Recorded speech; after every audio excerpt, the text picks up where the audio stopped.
What's going on, everybody? Snowski here, coming back with another YouTube video. Hope you guys are having a wonderful day as always. Coming into today, February 9th, 2026. Hope you guys are having a wonderful day as always and a wonderful start to the week. Coming into today being Monday, the start of a new weekly Power of 3.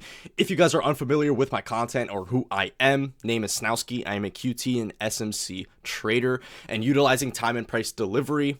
Many people have already seen prior videos of me before. The precision you can get within QT and SMC concepts is insane, and the consistency you can get is inevitable. It's on another level. But coming into today's video, very unfortunate day starting off the week. Small loss. I was able to lose only 250 coming into today. Now, a lot of people may ask, why am I only putting up 3 cons coming into today? And we're going to be breaking that down later in the video, and specifically why the condition was not proving why I wanted to up lev today. But if you guys are not already part of Collectors Club, my 100% free inner circle, what am I talking about? My 100% free Discord server, join that up, link will be in the description. But coming into today's video specifically, it is currently going to be a trade recap.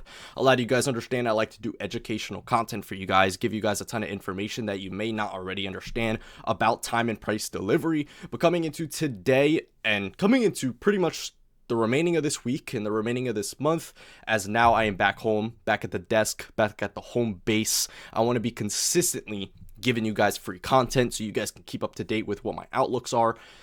If you guys aren't already familiar with my content, you guys know I'm very consistent within the markets. Today being an unfortunate day. One big key thing we are going to be breaking down is obviously why did I participate in shorts today in the market? What were my confluences? Almost like a checklist kind of thing. But 2, the importance, and I cannot emphasize this enough, guys, the importance of risk management. A lot of people understand when you guys are coming into the day trading space, no matter what trading strategy that may be, whether you follow my content or whether you follow someone else's content, risk management is the 100% most important thing. So now you were to ask me, why was I participating in the market twice with only 3 cons when my average tends to be 5 to 10 micros? Reason being is obviously a few different reasonings. One being the volatility in the market was very aggressive today, but also with the fact that structure was very bullish. One thing I tend to break down a lot, and currently talking a lot to my inner circle students, is I don't talk a lot on all my free parts about these specific concepts, as these are paid behind the walls, is the study of AMD XXAMD. Now, a lot of people understand the basics of what XAMD AMDX is, but behind the scenes there's a lot more complications behind it. It goes a lot more in depth than you may think. And one thing behind that, and something that I've seen reoccurring from collected data, is that Mondays will 9 times out of 10 tend to expand instead of accumulation. It will 9 times out of 10 prove an XAMD week, not necessarily because of news volatility, but simply based off of what Friday did. Now, coming into today, why was I primarily looking for shorts regarding an entire bullish run today? Understanding that, okay, I obviously understood that today was expansion, but was I really looking for expansion to be higher today? And the simple answer is no. Why? Coming into my daily analysis and my Power of 3 cycle, I understood that, okay, the entire cycle of what we are participating in currently, obviously being a new weekly Power of 3, we're obviously going to need some damage above or below the market to validate whether the market's going to be expanding or accumulating. But obviously seeing that last week expanded super aggressively, we're likely to accumulate this week.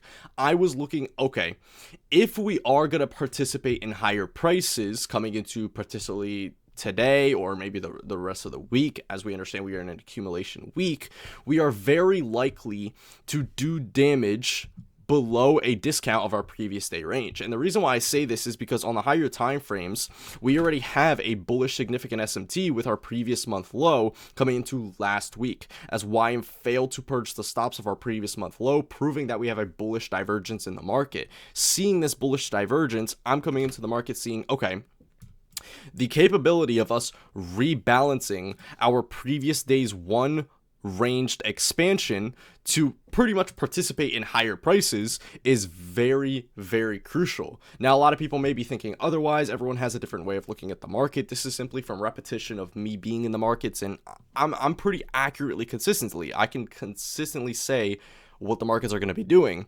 Obviously, every once in a while, you're going to have those false understandings. That's entirely fine. Trading is meant to constantly give you lessons. That's the whole point of it.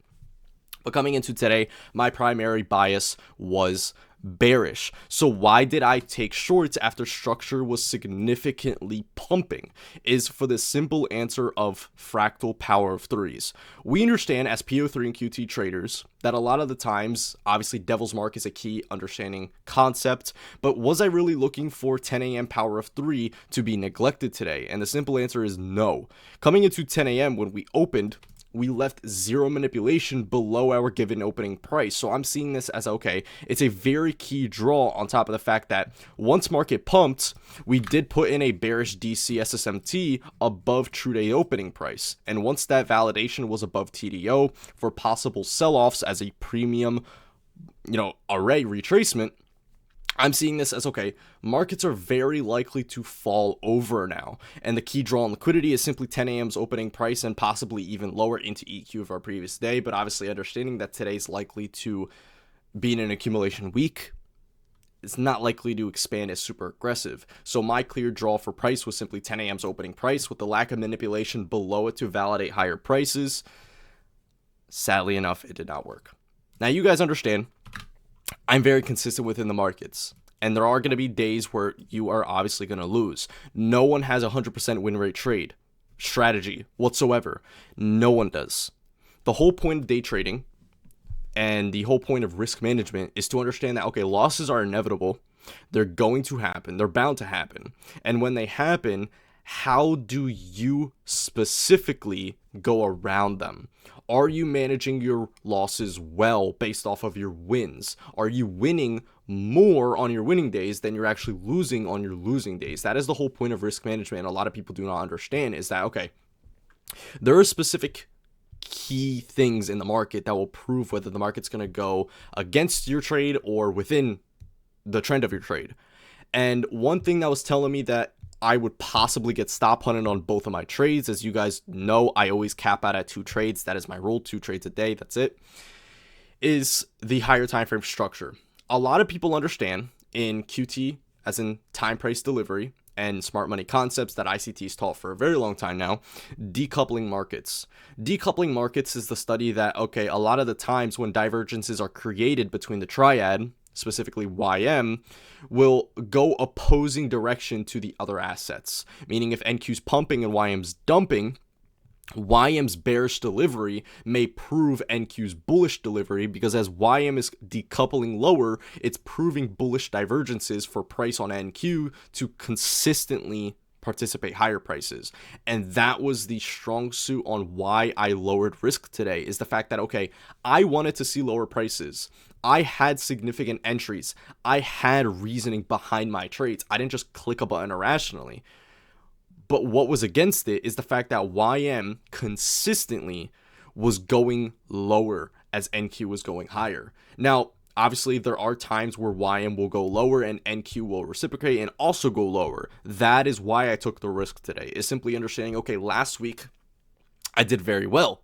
Last week I was able to profit very nicely. So understanding coming into a new week, I'm okay putting risk on a day that might not necessarily be the highest probability, but what does that tell me is under the rules of risk management, under the rules that I built over time to manage my trades correctly and maturely, is understanding if something is not in your favor and something's obviously proving in the market that you could possibly be on the wrong side, you need to be dimming down your leverage. You need to be understanding that if there's a possible neglection of your trade, you need to understand you're on the wrong side of the market, and that's not necessarily the market's fault. It's just you being on the wrong side of the market. But what does that tell you is, okay, losses are inevitable. Losses are bound to happen. So when they happen, how can you go around that? How can you specifically make sure you don't lose more than you win? That is how people have to be going around it. How do people consistently get profitable? How am I consistently able to get payouts? Is because, okay, I understand losses are inevitable. Losses are going to come, and I have losses. Trust me, I don't have a 100% win rate. I have a high win rate, not 100%. I would say probably 70 to 80%. Why do I sometimes lose? Is being on the wrong side of the market. I have to make sure I can cover that. That is as simple as it is. So when I was coming into today's delivery, my entire expectation was to obviously deliver lower into EQ previous day range, expecting a DCSSMT above true day's opening price to have validations of falling over as a premium retrace to send lower. I was specifically looking for decoupling on YM. I wanted to see YM pump, put in a DC and fall over. A lot of people understood that coming into morning open. We didn't necessarily get that. All assets were very correlated today, until YM started falling over and NQ constantly kept pushing higher prices. It's unfortunate. There's nothing you can do. And the entire reasoning on why I'm making this video today, and a lot of people don't make videos about losses ever, and I truly feel that is wrong, is that you have to be 100% transparent, and especially with you guys. A lot of people watch my content and look up to my trades and look up to the way that I enter in the market and look at the market, and I fully understand that. But being 100% transparent is the most important thing. Understanding, okay, losses are inevitable. I do not want you guys believing that I win every single day. I do win a lot. Thinking back to last week, I had break even on Friday. I did not trade Monday, and I won every day between that. So I pretty much had a 100% win rate besides that break even last week. But there are going to be times when you lose. Today I lost. Does that mean I'm going to lose tomorrow? I don't know. We'll find out. But I based off of my repetition, based off of my accuracy, do I really think I'm going to? Probably not. All I'm saying, transparency is key.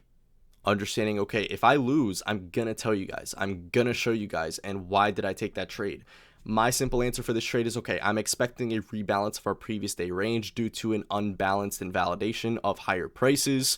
We already rebalanced our previous week's range, slapped into a daily suspension block, a breaker from our original consolidation regarding a higher time frame sell model. We have all the validations to send off. We had a bearish monthly cycle. We had a DCSSMT above true day, a 90-minute above true New York. We had all the validations for market to sell off. What was the one thing that did not fit in alignment was the decoupling markets. YM did not show any decoupling, and in fact, everything was very correlated to a matter of, okay, structure was not flipping. Structure was constantly proving higher prices, putting on a bullish DC at the low of the day, and actually expanding higher.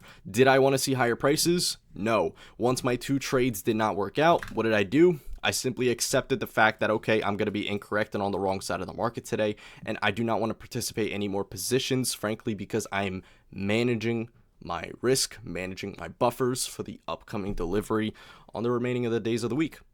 That is as simple as it is. All right, guys. So I wanted to come into today's video. Obviously nothing crazy, not breaking down anything super in depth, is simply coming on and telling you guys, okay, full transparency is key. Letting you guys know I do not win every single day. No trader wins every single day, but breaking down why did you lose is very important. Understanding, okay, my trades weren't gambles. I'm not a fucking degenerate gambler. I'm trading with accuracy and repetition that I've built data upon and my trading strategy and having probabilities behind.